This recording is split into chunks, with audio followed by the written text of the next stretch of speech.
Autre saint catholique, alors c'est un saint espagnol, saint Thomas de Villeneuve, dont Antoine Régis parle. Je crois qu'il lui consacre 10 pages. Il est mort en 1555 en Espagne. C'est quelqu'un qui, c'était un moine. Il s'est consacré à l'évangélisation des musulmans. Qu'est-ce que je retiens de ce que j'ai lu? Ce qui est amusant, non c'est pas amusant, c'est terrible, mais saint Thomas de Villeneuve exprime son opinion selon laquelle Mahomet est damné, il est en enfer, y compris Pilate, Hérode, Caïn, Arius, Luther, Nestorius, je ne sais plus s'il parle de Nestorius.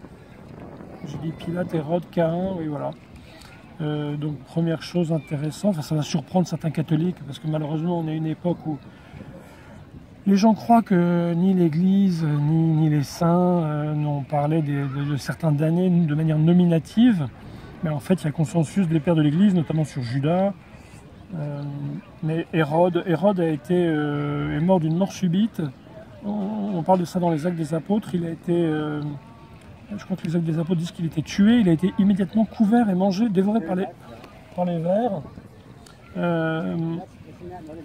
Donc voilà, il dit que Mahomet est en enfer. Et deuxièmement, qu'est-ce que dit saint Thomas de Villeneuve? Ah oui, il rappelle quelque chose qu'on voit fréquemment dans l'Écriture sainte, c'est que la guerre est un fléau de Dieu. La guerre est une punition des péchés des catholiques.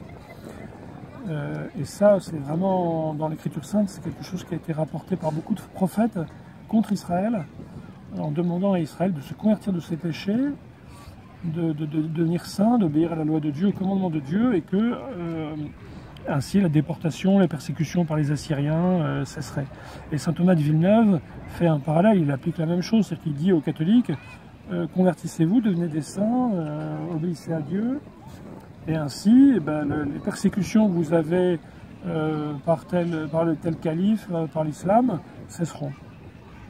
Mais bon, là, c'est vraiment... Je vous donne que des courtes... de tout petits éléments. Les 10 pages sont passionnants et c'est très intéressant de mettre en lumière saint Thomas de Villeneuve.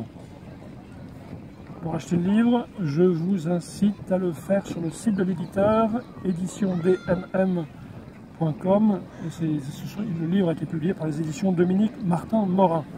Ce sont des éditions françaises.